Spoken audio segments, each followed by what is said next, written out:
जय श्री राम, जय माता सीते। हर हर महादेव, श्री शिवाय नमस्तुभ्यम। आप सभी का हमारे चैनल पर स्वागत है। आज की चैत्र मास कथा में आप सभी भक्तगण एवं श्रोताजनों का स्वागत है। पिछले 2 दिन से हमने चैत्र मास की विशेष कथा को आरंभ किया है और हम मिलकर इस कथा का श्रवण कर रहे हैं और आप सभी का दिल से धन्यवाद। ऐसे ही प्यार एवं सहयोग बनाए रखने के लिए शास्त्रों में बताया गया है कि चैत्र मास के अंदर भगवान श्री रामचंद्र जी के जीवन चरित्र को सुनने से मनुष्य को अथाह संपत्ति पुण्य फल प्राप्त होता है। अपनी आध्यात्मिक प्रगति को और उसकी उद्देश्य से इस चैत्र मास के अंतर्गत हमने श्री वाल्मीकि ऋषि द्वारा रचित संपूर्ण रामायण का पाठ आरंभ करने का प्रण लिया है। हमारे इस संकल्प को अपना आशीर्वाद एवं प्रेम प्रदान कीजिए, यह देखकर हमें प्रसन्नता होगी।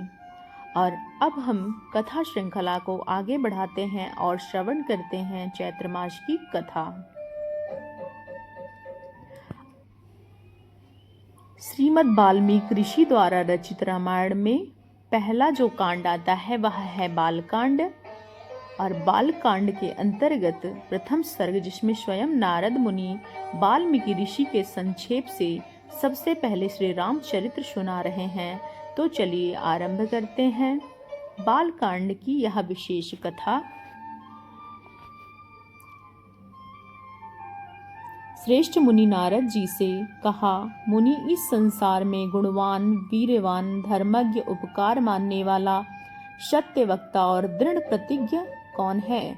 सदाचार से युक्त, समस्त प्राणियों के हित साधक, विद्वान, सामर्थ्यशाली और एकमात्र प्रिय दर्शन यानी कि सुंदर पुरुष कौन है? मन पर अधिकार रखने वाला, क्रोध को जीतने वाला, कांतिमान और किसकी भी निंदा ना करने वाला कौन है? कहते हैं श्री रामचंद्र जी का, अमंगल भवनय मंगल हारी, द्रबहुष दशरथ अजर बिहारी। संग्राम में कुपित होने पर भी किस देवता को भी डरते हैं?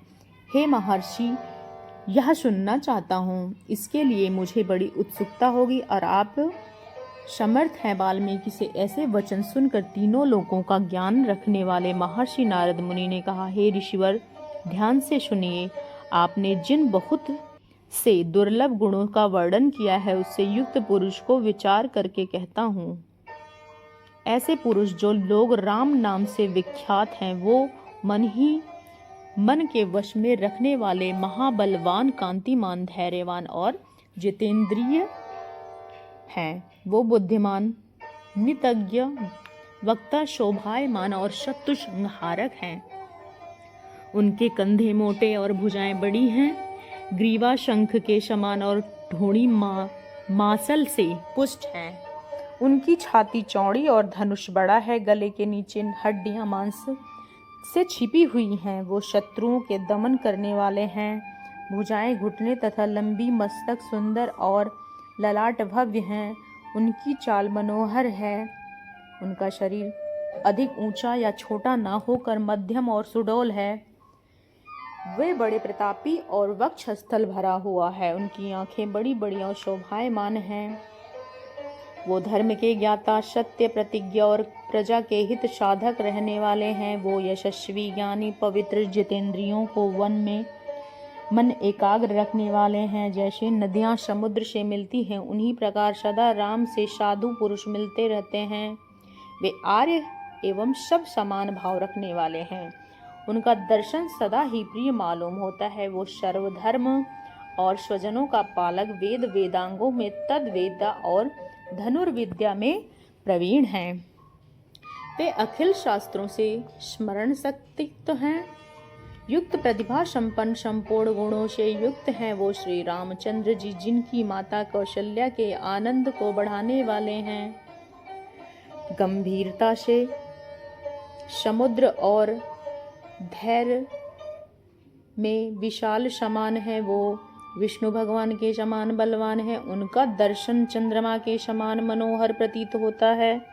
वे क्रोध और कालाग्नि के समान और क्षमा में पृथ्वी के सदृश हैं। वो त्याग में कुबेर हैं और सत्य में द्वितीय धर्म के समान है। इस प्रकार उत्तम गुणों से युक्त और सत्य पराक्रम वाले सद्गुणशाली उनके प्रियतम ज्येष्ठ पुत्र को, जो प्रजा के हित में संलग्न रहने वाले थे, प्रजा वर्ग का हित करने की इच्छा से राजा दशरथ ने प्रेमवश युवराज पद का अभिषिक्त करना चाहा।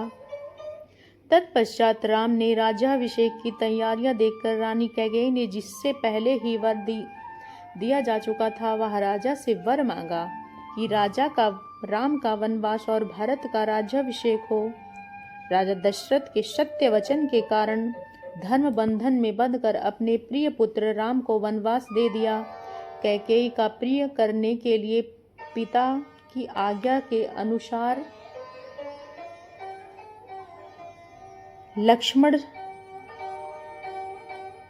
पालन करते हुए, उनकी प्रतिज्ञा का पालन करते हुए वीर रामचंद्र वन को चले गए। और तब सुमित्रा ने आनंद बढ़ाने वाले विनयशील लक्ष्मण ने भी, जो अपने बड़े भाई राम को बहुत प्रिय थे, उनके सुबुद्धत्व को परिचय देते हुए वन में जाने के लिए राम जी अनुसरण किया। और जनक के कुल में उत्पन्न सीता भी जो अवतीर्ण हुई, वो देव माया की भांति सुंदरी, समस्त शुभ लक्षणों से विभूषित स्त्रियों में उत्तम, राम के प्राणों के समान प्रियतमा पत्नी और सदा ही पति का हित चाहने वाली थी। वह भी रामचंद्र जी के पीछे चली जैसे चंद्रमा के पीछे रोहिणी चलती हैं। उस समय पिता दशरथ ने अपने सारथी भेजकर पूर्ववासी मनुष्यों ने स्वयं साथ जाकर दूर तक उनका अनुसरण किया। फिर गंगा तट पर अपने प्रिय निषाद राजक के पास पहुंचकर धर्मात्मा श्री रामचंद्र जी ने सारथी को अयोध्या वापस भेज दिया। निषाद राजक लक्ष्मण और सीता के साथ राम यह चारों ओर वन से दूसरे वन में गए। मार्ग में बहुत जलों वाली अनेक नदियों को पार करके भारद्वाज मुनि की आज्ञा से चित्रकूट पर्वत पर गए। वो तीनों देवता गंधर्वों के समान वन में नाना प्रकार की लीलाएं करते हुए रमणीय पर्णकटी बनाकर उसमें आनंद ले रहे थे। राम ने चित्रकूट चले जाने पर पुत्र शोक में पीड़ित राजा दशरथ उस समय पुत्र के लिए विलाप करते हुए स्वर्गगामी हो गए। उनके स्वर्ग गमन के पश्चात वशिष्ठ ऋषि आदि प्रमुख ब्राह्मणों द्वारा राम संचालन के लिए नियुक्त किए जाने पर महाबलशाली वीर भरत ने राज्य की कामना न करके पूज्य श्री रामचंद्र को प्रसन्न करने के लिए वन में प्रस्थान किया। वहां पहुंचकर वो अपने बड़े भाई सत्य पराक्रमी महात्मा रामचंद्र जी को याचना की और उनसे कहा, हे धर्मज्ञ, आप ही राजा बनिए, लेकिन महान यशस्वी और परम उदार प्रसन्न मुख महाबलराम ने पिता के आदेश का पालन करते हुए अभिलाषा नहीं की और उन भरत अग्रज को राज्य के लिए न्यास रूप में अपनी खड़ाऊ भरत को देकर बार बार आग्रह किया, उसके वापस लौटा दिया। अपनी अपूर्ण इच्छा को लेकर भरत रामचंद्र के चरणों का स्पर्श किया और राम का आगमन की प्रतीक्षा करते हुए नंदीग्राम के राज्य करने लगे। भरत के लौट जाने पर सत्य प्रति के जितेंद्रिय श्री राम ने वहां पुनः नागरिक जनों का आना जाना देखकर एकाग्र भाव से दंडकारण्य के प्रवेश किया। उस समय महान वन में पहुंचने पर कमल लोचन राम ने विराध नामक राक्षस को मारकर शरभंग सुतिक्षण अगस्त मुनि को और अगस्त के भ्राता का दर्शन किया। फिर अगस्त मुनि ने कहा, उन्होंने इंद्रधनुष में एक खड़ग और 2 तर्ण जिनमें बाण कभी नहीं घटते प्रसन्नता पूर्वक ग्रहण किया। एक दिन वन में वनचरों के साथ रहने वाले श्री राम के पास असुर तथा राक्षसों के वध के लिए निवेदन करने को वहां से सभी ऋषि आए। उस समय वन में श्री राम ने दंडकारण्यवासी अग्नि के समान तेजस्वी उन ऋषियों को राक्षसों को मारने का वचन दिया।